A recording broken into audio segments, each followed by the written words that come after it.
దేశ రక్షణని ఆ దేశ ప్రజలు తమ చేతుల్లో పెట్టుకున్నప్పుడు ఆ దేశాన్ని ఎవరు నాశనం చేయలేరు.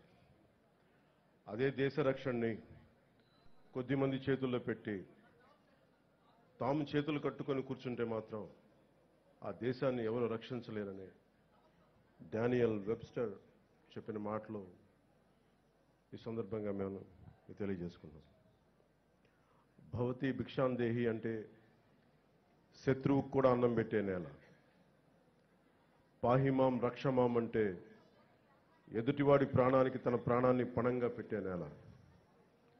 తన దేశపు సరిహద్దులు దాటి పరాయి దేశం మీద దండయాత్రని చెయ్యని నేల. అలాంటి నేల మీద ముష్కర మూకలు దండయాత్రలు చేసిన ఈస్ట్ ఇండియా కంపెనీ, బ్రిటిష్ సామ్రాజ్యవాదులు ఈ నేల సంపదలని కొల్లగొట్టిన వర్తమానంలో నియంతృత్వ ధోరణితో ప్రజా జీవితాన్ని అస్తవ్యస్తం చేస్తూ ప్రభుత్వ ఖజానాన్ని, ఆస్తుల్ని దోపిడీ చేసిన ఎవ్వరినీ కూడా ఈ దేశ ప్రజలు కాలానుగుణంగా వీరందరికీ చాలా బలమైన గుణపాఠాలు నేర్పారు. అలాంటి ధైర్య సాహసాలతో నిండి ఉన్న నా భారతదేశ ప్రజలకి, నా అన్నదమ్ములకి, నా అక్క చెల్లెళ్ళకి, పెద్దలకి, పిన్నలకి, మహిళలకి, మబ్బుల్లో పరిగెత్తే పిడుగుల్లాంటి యువతీ యువకులకి 78వ స్వాతంత్ర దినోత్సవ శుభాకాంక్షలు. ఈ వేడుకలకు విచ్చేసిన ప్రజాప్రతినిధులు, అధికార అనధికార ప్రముఖులు, జిల్లా ప్రజలందరికీ నా హృదయపూర్వక స్వాతంత్ర దినోత్సవ శుభాకాంక్షలు. ఒక దేశపు ఆర్థిక పురోగతి దానికున్న సహజ వనరులు, మానవ వనరుల కంటే కూడా ఆ దేశాన్ని నడిపిస్తున్న నాయకుల సమర్థత, సమగ్రత, ప్రతిభ, వారి దార్శనికత మీద ఆధారపడి ఉంటుంది అని నాని పాల్కీవాలా గారు చెప్తారు. ఈ 78 ఏళ్ల కాలగమనంలో, అత్యంత కష్టకాలంలో విభజన కల్లోలాలని తట్టుకుంటూ, దేశ సమగ్రతని కాపాడుకుంటూ, డ్యాములు కట్టి, కాలువలు తవ్వి, హరిత విప్లవం కోసం రంగం సిద్ధం చేసిన పండిట్ జవహర్లాల్ నెహ్రూ గారు ఉన్నారు. జై జవాన్ జై కిసాన్ నినాదంతో దేశాన్ని ముందుకు నడిపించిన శ్రీ లాల్ బహదూర్ శాస్త్రి గారు ఉన్నారు. బంగ్లాదేశ్ ఆవిర్భావానికి శ్రీకారం చుట్టిన అపర దుర్గాదేవిగా పేరు తెచ్చుకుని అభివర్ణించబడే ఇందిరాగాంధీ గారు, మీరు హిస్టరీ కాదు, మీరు జాగ్రఫీని సృష్టించారనే పేరు తెచ్చుకున్న ఇందిరాగాంధీ గారు ఉన్నారు. శ్రీమతి ఇందిరాగాంధీ గారు ఉన్న బంగారు నిల్వలు కూడా అమ్ముకోవాల్సిన దుస్థితిలో తన మేధా సంపత్తితోటి, విశిష్టమైన రాజకీయ అనుభవంతో ఆర్థిక సంస్కరణలు పట్టుకొచ్చి భారతదేశాన్ని తిరిగి ప్రపంచ పటంలో పెట్టిన గొప్ప వ్యక్తి, దార్శనికుడు పివి నరసింహారావు గారు ఉన్నారు. ప్రతి దశాబ్దానికి భారత భూభాగం మీద దండయాత్ర చేసే శత్రు దేశాలకి, వాటిని నడిపించే నాయకులకి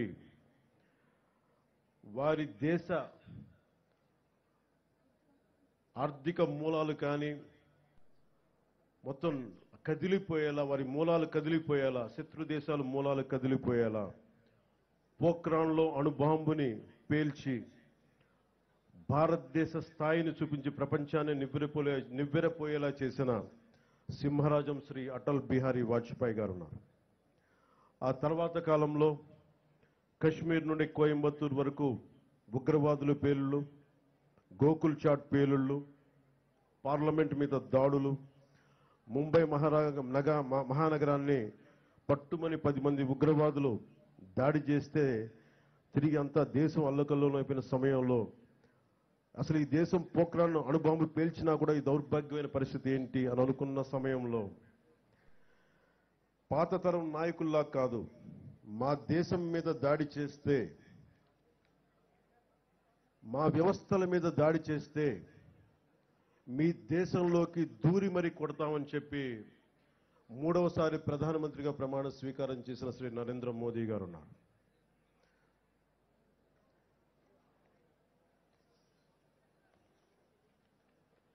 ఇలాంటి మహానుభావులు ఎందరో, వారందరికీ నా వందనం. మన కాకినాడకు సంబంధించి ఎందరో మహానుభావులు, ఫ్రీడమ్ ఫైటర్స్ ఉన్నారు.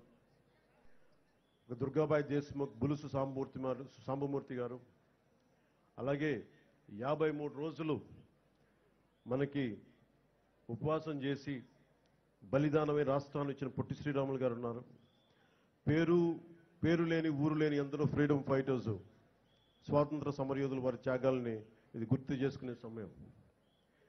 ఇదేదో ఆనందించే సమయం కాదు, చాక్లెట్లు పంచుకోవడానికి కాదు. ఇది ఎన్ని కోట్ల మంది త్యాగాలు చేశారు. ఒక 19 ఏళ్ల ఖుదీరామ్ బోస్, 23 ఏళ్ల భగత్ సింగ్, 13 ఏళ్ల రాణి గుయిడిని, వారందరికీ అంత చిన్న వయసులో చనిపోవడానికి ఏ అవసరం ఉంది? పుట్టబోయే తరాల వారి సానుభూతితోటి బాగుండాలని ఒకే ఒక కోరిక వారిని బలిదానాలు చేసేలా చేసింది. మనం ఎవరి త్యాగాల మీద, బలిదానాల మీద మనం బతుకుతున్నామో వారిని గుర్తు తెచ్చుకోవడానికి, బాధ్యతగా భవిష్యత్ తరాలకి మనం అదే భవిష్యత్తుని, బలమైన భవిష్యత్తుని ఇవ్వడానికి ఇది ఈ రోజుని మనం తీసుకుంటాం. ఆ దేశభక్తే మమ్మల్ని ఈ రోజున ఇక్కడ ఇలా నిలబెట్టింది. ఒక నియంతృత్వ ధోరణితో 3.5 కోట్ల మంది ప్రజల కోసం స్వాతంత్ర స్ఫూర్తిని తీసుకుంటూ ముందుకు తీసుకెళ్తున్నాం. ఈరోజు మీ ముందు నిలబడ్డాం. ఇదే రోజున సంవత్సరం కరెక్ట్గా 78 సంవత్సరాల క్రితం ఇంకా మన పక్కనున్న తెలంగాణకి ఇంకా స్వాతంత్రం రాలా. నెహ్రూ గారు ఎర్రకోట మీద జెండా ఎగరేస్తున్నప్పుడు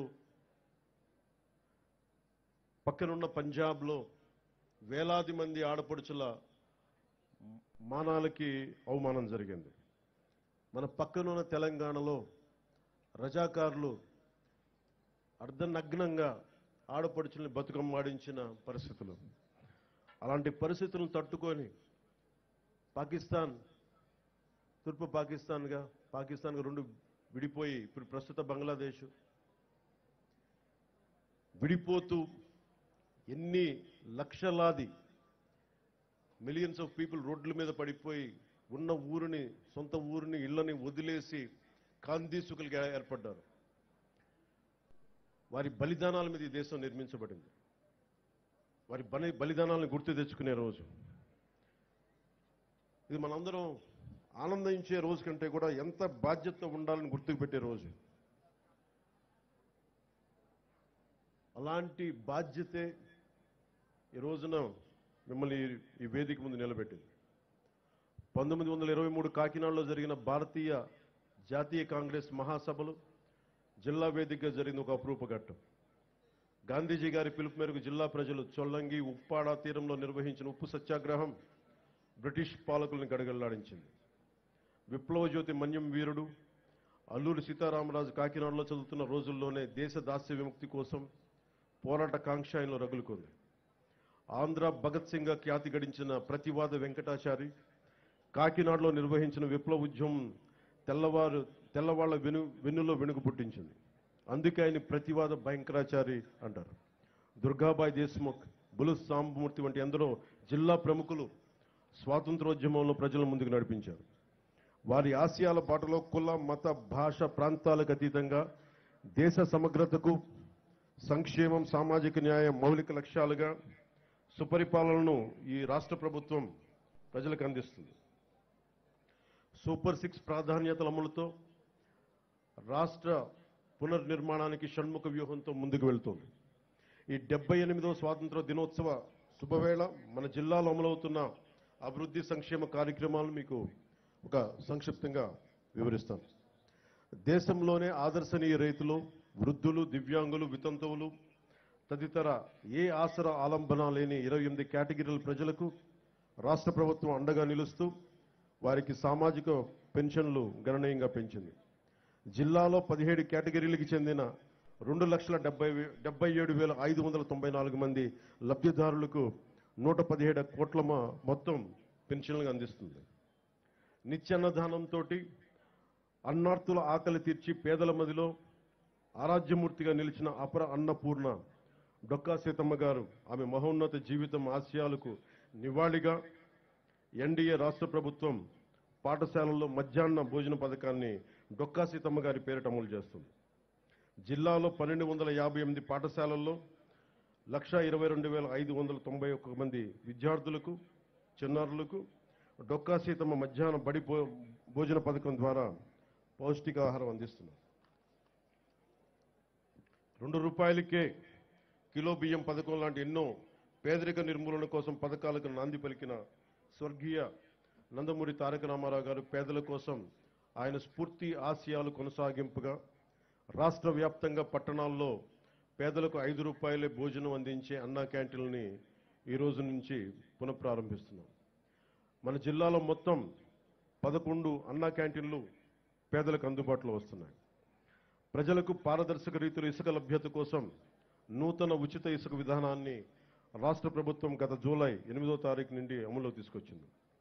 తొలి విడత ప్రధాన్ మంత్రి ఆవాస్ యోజన పథకం కింద జిల్లాలో వచ్చే అక్టోబర్ నెల నాటికి 4,500 గృహాల నిర్మాణం పూర్తి చేసేందుకు 100 రోజుల ప్రణాళిక అమలవుతోంది.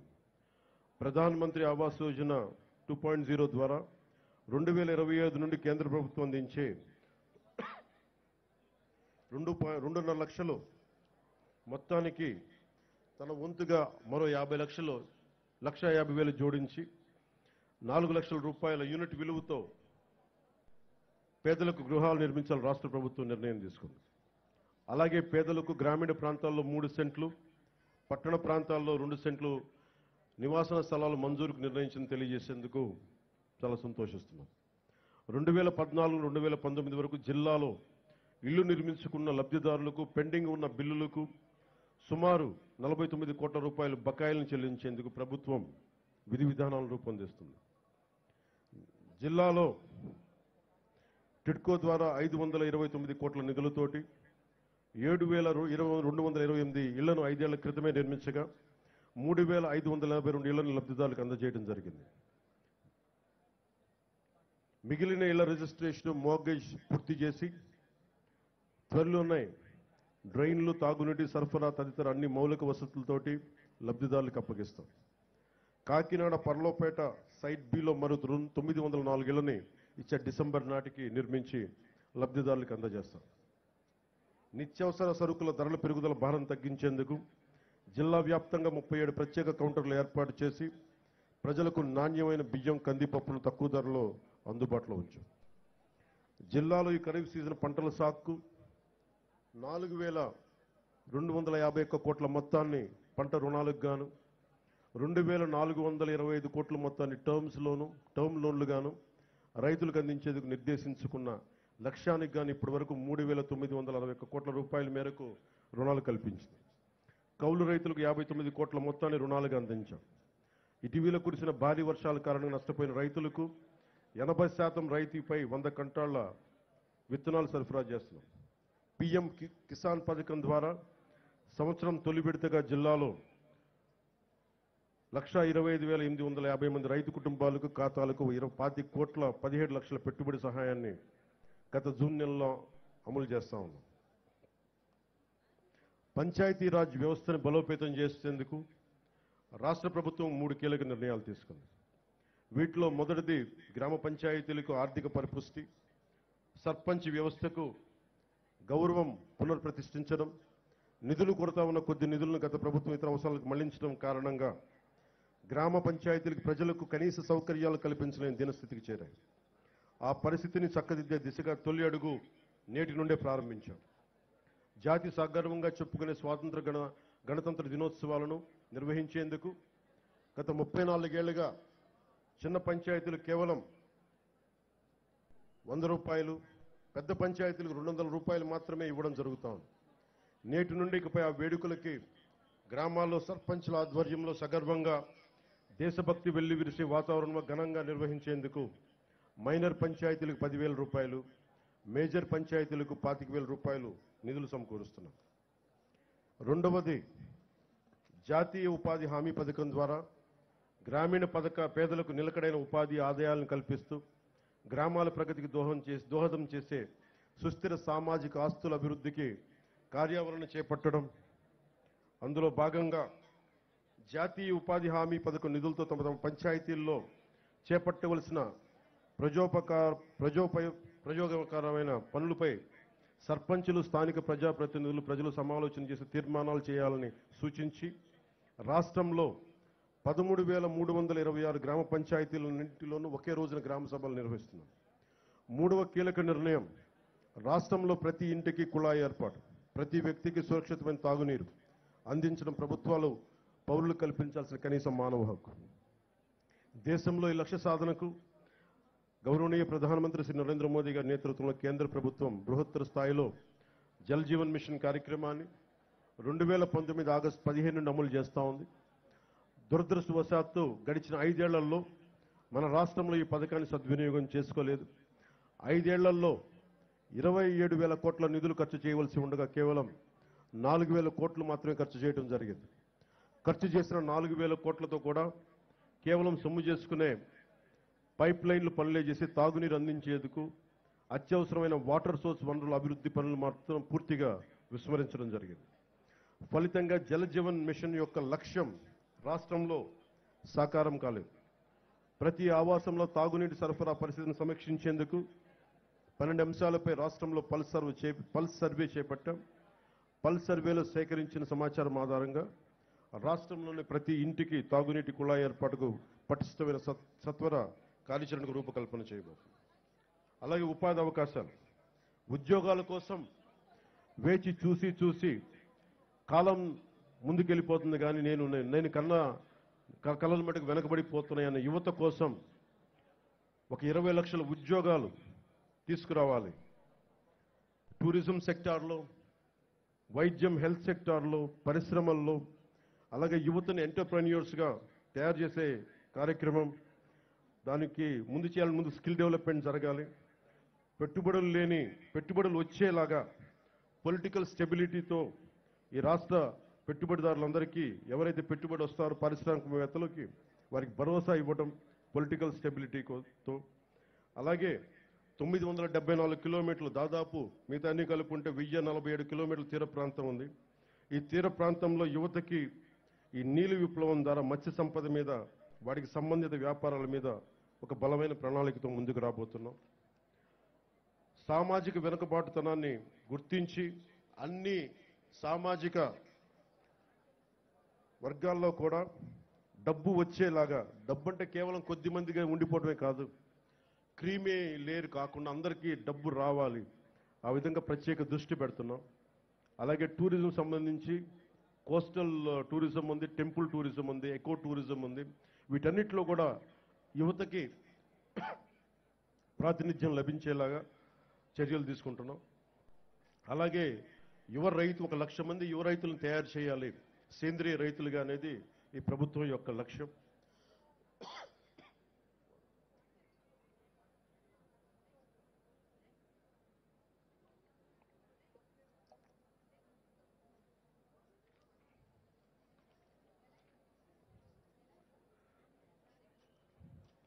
ముఖ్యంగా యువతని నిర్వీర్యం, నిస్తేజం చేస్తున్న మాదక ద్రవ్యాల మీద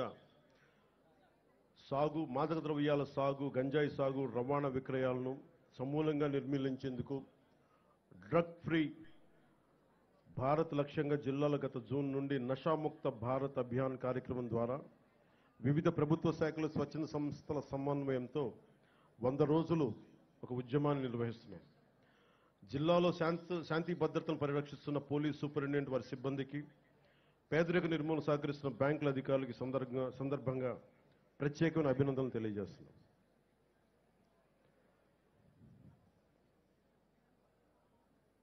లా అండ్ ఆర్డర్ గత ప్రభుత్వంలో చాలా క్షీణించిపోయింది. మన ఉమ్మడి కర్నూలు జిల్లాలో 10 ఏళ్ల పాపని, ఇంకా పూర్తిగా 18 ఏళ్ళు రాని పిల్లలు, 14 ఏళ్ళు 13 ఏళ్ళు పిల్లలు ఏ విధంగా మనకి మానానికి భంగం కలిగించేలా ఎలా ప్రవర్తించారో మనందరికీ తెలుసు. 14 ఏళ్ల సుగాలి ప్రీతికి స్కూల్కి వెళ్ళడానికి ఇంటికి వెళ్ళిన సుగాలి ప్రీతి తిరిగి ఇంటికి రాలేదు, శవమై తిరిగి వచ్చింది. ఎటు చూసిన గత ప్రభుత్వ కాలంలో లా అండ్ ఆర్డర్ చాలా బలహీనపడిపోయింది. నిర్లక్ష్యం చేయబడ్డాయి విల్ఫుల్గా. ఈ ప్రభుత్వం లా అండ్ ఆర్డర్ని చాలా చాలా బలంగా తీసుకుంటుంది. ఇక్కడ లా అండ్ ఆర్డర్ సరిగ్గా లేకపోతే పెట్టుబడులు వచ్చినా కానీ వెనక్కి వెళ్ళిపోతాయి. పెట్టుబడులకి, ఉద్యోగాలకి, రాష్ట్ర అభివృద్ధికి చాలా కీలకం లా అండ్ ఆర్డర్. అన్ని సభల్లో అధికారులందరికీ కలెక్టర్ సదస్సులో ఒకటే చెప్పాం, లా అండ్ ఆర్డర్ చాలా చాలా బలంగా ఉండాలి. ఒక ఆడబిడ్డ ఇంట్లో నుంచి బయటికి వెళ్ళి క్షేమంగా తిరిగి ఇంటికి వెళ్ళాలి. ఆ స్థితిలో ఉండాలని మేము కోరుకుంటా ఉన్నాం. చాలా లా అండ్ ఆర్డర్ చాలా అన్కాంప్రమైజింగ్ యాటిట్యూడ్, అన్కాంప్రమైజింగ్ ధోరణితోటి చాలా బలంగా ముందుకెళ్తున్నాం. ఈ సందర్భంగా మీకు ఒకటే తెలియజేసుకుంటా ఉన్నాం. ఒక చిన్నపాటి సంఘటన యూపీఏ 2 గవర్నమెంట్ ఉన్నప్పుడు ముజ్ఫర్ నగర్లో ఒక ఆడబిడ్డని, ఒక వర్గానికి చెందిన ఆడబిడ్డని ఇంకొక వర్గం అబ్బాయిలు ఇబ్బందికి గురి చేస్తే వాళ్ళ ఆడబిడ్డ అన్నదమ్ములు వచ్చి గొడవ పెట్టుకుంటే ఎందుకు మా చెల్లిని ఏడిపిస్తున్నారంటే అది మొత్తానికి ఒక కమ్యూనల్ గొడవ అయిపోయింది. యాక్చువల్గా చూస్తే అది ఒక law and order issue. So law and ఆర్డర్ని సరిగ్గా కనుక మనం చేయకపోతే అది ఏ స్థాయికి గొడవలని వెళ్ళిపోతాయి. అందుకని ఈ ప్రభుత్వం లా అండ్ ఆర్డర్ మీద చాలా చాలా బలమైన నిర్ణయాలు తీసుకుంటుంది. సోషల్ మీడియాలో పోస్టుల దగ్గర నుంచి బయట విచ్చలవిడిగా మాట్లాడేవాళ్ళు, ఆడబిడ్డల మాన ప్రాణాలని ఇబ్బంది పెట్టేవాళ్ళు, దాడులు చేసేవాళ్ళు, దౌర్జన్యాలు చేసేవాళ్ళు కొంచెం జాగ్రత్తగా ఉండాల్సిన సమయం అది. ఆడబిడ్డల మాన ప్రాణ సంరక్షణలకు ఇబ్బంది కలిగిన, సగటు మనిషి ఆస్తిపాస్తులకు ఇబ్బంది కలిగిన, దేశ సమగ్రతకి భంగం కలిగించిన, సామాజిక భద్రతకి భంగం కలిగించిన ఈ ప్రభుత్వం చాలా గట్టి నిర్ణయాలు తీసుకుంటుంది. అధికార ఎస్పీలకు కానీ కలెక్టర్లకు కానీ చాలా స్పష్టంగా చెప్పాం మన కలెక్టర్ సదస్సులో, అన్కాంప్రమైజింగ్ యాటిట్యూడ్ తోటి, రాజీ లేని ధోరణితోటి లా అండ్ ఆర్డర్ని ముందుకు తీసుకెళ్లాలని.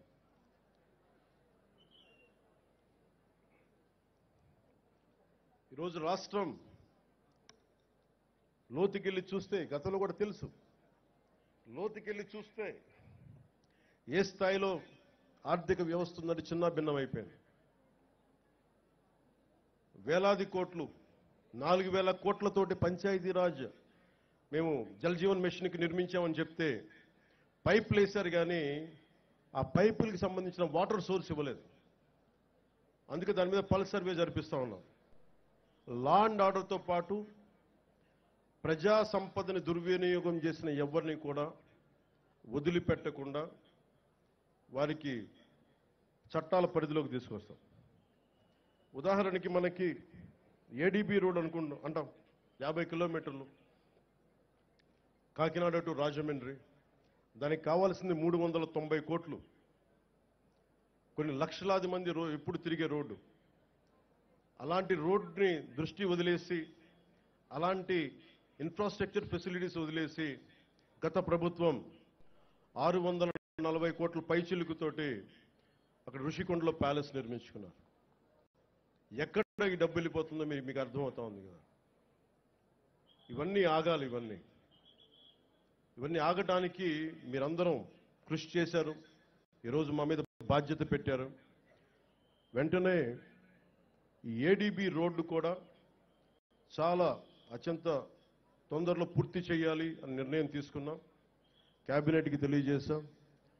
గౌరవ ముఖ్యమంత్రి శ్రీ చంద్రబాబు నాయుడు గారు తెలియజేశాం. ఈ ఏడీబీ రోడ్డు కూడా త్వరగా పూర్తి చేసే బాధ్యత ఈ కొత్త ప్రభుత్వం తీసుకుంటుంది. మన కర్ణాటకకి వెళ్తే రెడ్ శాండర్స్, మన ఎర్రచందనం దొంగలు మన అడవుల్లో కొట్టేసి, శేషాచలం అడవుల్లో కొట్టేసి కర్ణాటకలో తరలిస్తూ ఉంటే కర్ణాటకలో పట్టుకున్నారు. 100 కోట్ల రూపాయలు ఒకసారి, 40 కోట్ల రూపాయలు ఇంకొకసారి ఆంధ్రప్రదేశ్ చెందిన ఎర్రచందనం దొంగల్ని మన కర్ణాటక ప్రభుత్వం తీసుకుంది. అక్కడ ఫారెస్ట్ అధికారులు చెప్పారు, వేలం వేశారు. ఆ డబ్బు కర్ణాటక ప్రభుత్వానికి వెళ్ళిపోయింది. అదే 140 కోట్లు కనుక మనకు ఉండుంటే, రాష్ట్ర ఖజానాలు కనుక ఉండుంటే ఎంతమంది విద్యార్థుల్ని అంబేద్కర్ విదేశీ విద్యా పథకానికి పంపించవచ్చు, ఫీజు రీఎంబర్స్మెంట్లు చేయొచ్చు, ఇలాంటి ఎన్నో చూడొచ్చు. కానీ దురదృష్టం ఆ పరిస్థితుల్లో లేదు. సో మేము ముందుకొచ్చి ఇవన్నీ బయటికి తీసి ఆ నిధుల్ని అవన్నీ తిరిగి మనకి చెందేలాగా ప్రయత్నాలు మొదలు పెడతాం.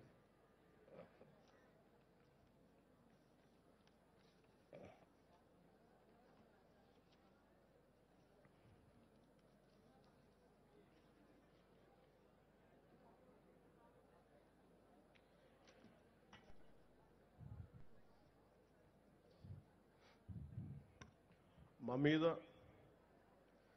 చాలా బలమైన బాధ్యత పెట్టారు మీరు అందరూ. ఆ బాధ్యతని చాలా జాగ్రత్తగా బరువు బాధ్యతలతోటి ముందుకు తీసుకెళ్తాం. ప్రత్యేకించి ఇది ఇంకొక స్వాతంత్ర దినోత్సవం రోజు అంటే నేను డిప్యూటీ ముఖ్యమంత్రిగా ప్రమాణ స్వీకారం చేస్తున్నాను. నాకు కొన్ని పరిధిలోనే మాట్లాడాల్సిన అవసరం ఉంది. ఒక్కటైతే మీకు మాటిస్తున్నాను, ఈ ఎన్డీఏ ప్రభుత్వం, తెలుగుదేశం, భారతీయ జనతా పార్టీ, జనసేన ఎన్డీఏ ప్రభుత్వం స్వాతంత్ర సమగ్రతకి స్ఫూర్తిని నింపేలాగే అభివృద్ధి ఉంటుంది. భావితరాల కోసం మేము అండగా నిలబడతాం. ఒక దేశపు సంపద నదులు కాదు, అరణ్యాలు కాదు, ఖనిజాలు కాదు, కలల ఖనిజాలతో చేసిన యువత, ఆ యువత కోసం పెద్ద ఎత్తున మన బాధ్యతతోటి పెద్ద ఎత్తున కార్యక్రమాలు చేపడతాం. ముఖ్యంగా విభజన సమయంలో ఈస్ట్ బెంగాల్ డివిజన్ 1910లో అరౌండ్ దట్ టైం ఒక రాష్ట్ర విభజన జరుగుతుందంటే దేశంలోని నాయకులందరూ ముందుకొచ్చారు, ఆప్ చేశారు బెంగాల్ డివిజన్. అదే ఒక దేశం, భారతదేశం పాకిస్తాన్గా విడిపోతుంటే నాయకులందరూ కామ్గా అయిపోయారని సర్దార్ వల్లభాయ్ పటేల్ గారిని అడిగితే వల్లభాయ్ పటేల్ గారు ఒకటే చెప్పారు, మేము పెద్దవాళ్ళం అయిపోయాం, అలసిపోయాం, శక్తి లేక, పోరాట శక్తి లేక కామ్ అయిపోవాల్సి వచ్చింది అనేది అది ఆయన చెప్పింది. సో వచ్చే తరాన్ని సిద్ధం చేయడం చాలా చాలా అవసరం. మొన్న ఇస్రోకి వెళ్ళి షార్ సెంటర్కి వెళ్తే కూడా అక్కడ శాస్త్రవేత్తలు చెప్తా ఉన్నారు, వచ్చే 10 సంవత్సరాల కోసం లీడర్షిప్ని తయారు చేయడం కూడా ఇస్రో సాంప్రదాయంలో ఒక భాగమని. దురదృష్టం వచ్చే తరం 2047కి కొత్త నాయకులు తయారు చేయడం కూడా చాలా అవసరం ఉంది. జిల్లా స్థాయిలో, పంచాయతీ స్థాయిల నుంచి రాష్ట్ర స్థాయి, దేశ స్థాయిలో కొత్త తరం నాయకులకి తయారు చేయాల్సిన బాధ్యత అందరూ తీసుకోవాలి. దాంతోపాటు మేము కూడా ఆ బాధ్యతను తీసుకుంటామని మీకు తెలియజేసుకుంటూ, భవిష్యత్తు యువతరానిదే, ఆ యువతరానికి అండగా ఉంటాం. మాటలతో కంటే కూడా చేతుల్లో చెప్పి చూపిస్తామని తెలియజేసుకుంటూ, ఈ 78వ స్వాతంత్ర దినోత్సవ సందర్భంగా మరోమారు మీ అందరికీ పేరు పేరున ధన్యవాదాలు తెలియజేసుకుంటూ సెలవు తీసుకున్నాను. జై Hind. Thank you very much sir. ముఖ్య అతిథి వారికి కృతజ్ఞతలు తెలుపుతూ